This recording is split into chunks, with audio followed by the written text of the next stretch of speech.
सर्व रसिकांना मानाचा सलाम.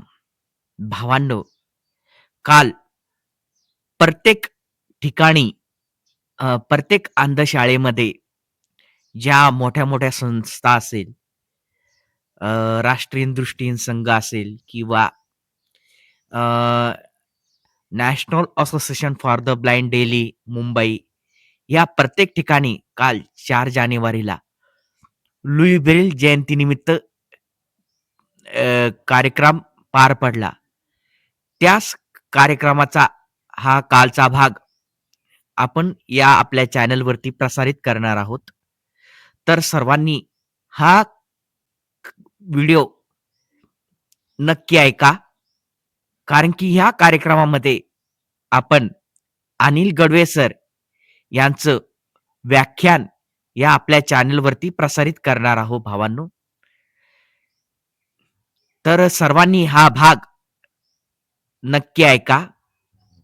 कालचा भाग आम्ही हा प्रसारित करणार आहोत. लुई ब्रेल जयंती विशेष हा कार्यक्रम तुम्ही आवर्जून ऐका. सुरुवात करूया या कार्यक्रमाला.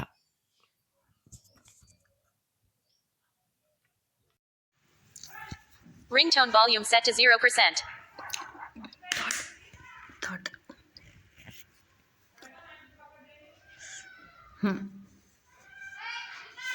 दिलीप रेलगावकर या यूट्यूब चॅनलवरील सर्व सबस्क्रायबरना नमस्कार. माझ्या सबस्क्रायबर मित्रांनो, आज 4 जानेवारी हा दिवस आपण अंधांना दृष्टी देणारे, अंधांचे देव, दृष्टीदाता लुई ब्रेल यांची जयंती साजरी करत आहोत. लुई ब्रेलविषयी माहिती देण्यासाठी मी इथे आलेलो आहे. आपण आज लुई ब्रेल यांचा थोडक्यात परिचय करून घेऊ. मित्रांनो, माझं नाव अनिल कुमार निवृत्ती गडबे. दिलीप रेलगावकर ह्या यूट्यूब चॅनलसाठी हा मी व्हिडिओ बनवत आहे. ऐकूयात लुई ब्रेल यांचा थोडक्यात परिचय. त्याआधी लुई ब्रेलच्या जन्मापूर्वी अंधांची परिस्थिती काय होती हे आपण जाणून घेऊया. लुई ब्रेलच्या जन्माच्या आधी अंधांना फार अशी वाईट वागणूक समाजाकडून दिल्या जात होती. कुठल्याही देशात अंधांना एक निरुपयोगी घटक म्हणून समजले जात, विशेषतः भारतात आणि इतर देशांमध्ये. अशातच फ्रान्स देशातील पॅरिसपासून कुपरबे या गावी 4 जानेवारी 1809 रोजी फ्रान्स देशातील कुपर या गावी लुई ब्रेल यांचा जन्म झाला. त्यांच्या वडिलांचे नाव सिमॉन ब्रेल. ते घोड्याला खुगीर घालायचे काम करायचे, चपला शिवायचे काम करायचे. थोडक्यात ते चर्मकार होते. त्यांच्या पोटी हे रत्न जन्माला आले. तो दिवस होता 4 जानेवारी 1809. हे मी वरती सांगितलेच आहे. जेव्हा लुई जन्मले तेव्हा ते डोळस होते, म्हणजे त्यांना पूर्णपणे दिसत होते. वडिलांचे अनुकरण करताना ते दररोज दुकानात बघायचे वडिलांना काम करताना. वयाच्या 5व्या वर्षी त्यांना असे वाटले की वडिलांना मदत आपण करावी. वडील दुकानाच्या बाहेर गेले असताना त्यांनी वडिलांची सुरीकात्री घेऊन कापायला सुरुवात केली आणि कापता कापता अचानक त्यांच्या डोळ्यात ती आरी गेली आणि त्यांचा डोळा निकामी झाला. जखमेचा परिणाम म्हणून त्यांचा दुसरा डोळाही निकामी झाला आणि 2 वर्षांनंतर म्हणजे वयाच्या 7व्या वर्षी लुई पूर्णपणे अंध झाला. त्या काळात अंधशाळा फार कमी होत्या. त्यातीलच एका अंधशाळेत पॅरिसमधील फ्रान्स देशातील पॅरिस येथे व्हॅलेंटाईन होवेल यांनी 1784 मध्ये सुरू केलेल्या अंधशाळेत लुईच्या 7व्या वर्षी म्हणजेच 1814-15च्या दरम्यान लुईला तिथे त्या शाळेत दाखल करण्यात आले. तिथे लुईने शिक्षण घेतले आणि वयाच्या 19व्या वर्षी तिथेच ते शिक्षक म्हणून रुजू झाले. त्या शाळेमध्ये एकदा सैनिकातील एक मेन अधिकारी चार्ल्स बार्बियर हे आले होते.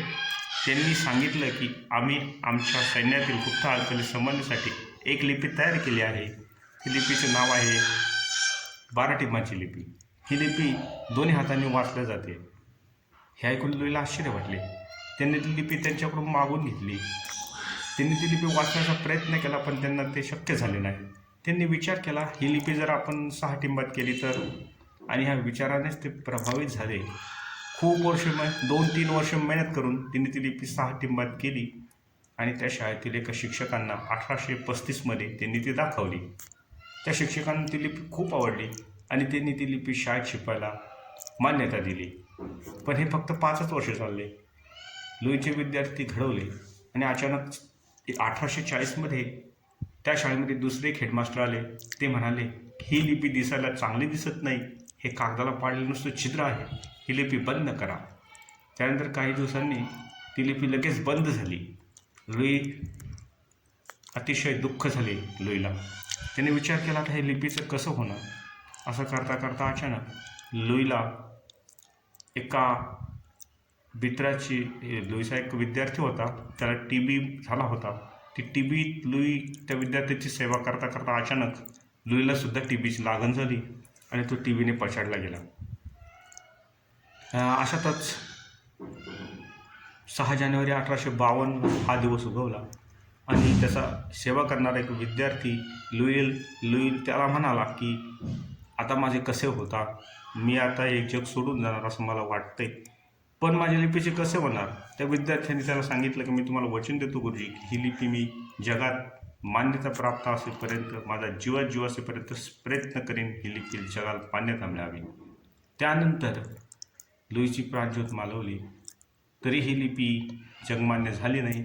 1935ला भरलेल्या एका संगीत संमेलनात ही लिपी दाखवण्यात आली आणि हळूहळू ही लिपी काही देशांनी मान्य केली. 1800 लुई मेल्यानंतर, लुईचे मृत्यू झाल्यानंतर 100 वर्षांनी 1852मध्ये जगाने ही लिपी स्वीकारली आणि आज ही लिपी ब्रेल लिपी या नावाने प्रसिद्ध आहे. ही ब्रेल लिपी म्हणजे 6 टिंबांची आहे. एका बाजूला 3 आणि एका बाजूला 3, म्हणजे उजव्या बाजूला 3 आणि डाव्या बाजूला 3 असे ही रचना आहे या लिपीची. आजही अंध लोक ब्रेल लिपी वापरतात, पण थोड्या वेगळ्या स्वरूपात. म्हणून अंधांना शिकवण्यासाठी अंधांचा पाया, शिक्षणाचा पाया ब्रेल लिपीनेच घातला. आजही सर्व जगात ह्या लिपीला मान्यता आहे. तर माझ्या सबस्क्रायबर मित्रांनो, असे हे आमचे लुई ब्रेल यांना कोटी कोटी विनम्र अभिवादन करून मी माझे थोडक्यात भाषण संपवतो. धन्यवाद. आता कसं करशाल, देऊ तुमच्या जाऊ कारण आता काय करता ते म्हणजे संध्याकाळी माडे धुसले हेडे माडे धुसले थांब माडे धुसले 0 hours 6 minutes. माडे दिसते ना डुई असं 0. Pause button.